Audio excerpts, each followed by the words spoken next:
ang dami mong sinasabi. O, may isang tanong, magastos ba magkaroon ng scooter? Depende. Paano depende? Depende sa sa klase ng kukunin mo. Pwedeng yung mas magastos o pwede yung mas mumurahin lang. Eh kung yung sa'yo tatanungin ko, magastos ba o hindi? Sa akin siguro ang magastos lang sa akin gasolina. Kasi yung ped kong yan, nakuha ko yan ng second hand. Almost fixed na siya eh. Set up na siya eh. Totally set up na siya eh. Sasampahan na lang.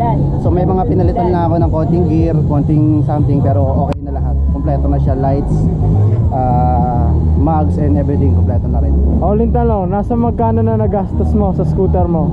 Siguro all in all sa pagkabili ko sa kanya, baka meron na akong 40,000. 40. Pinakauling tanong, sino mas mahal gastos, jowa o scooter?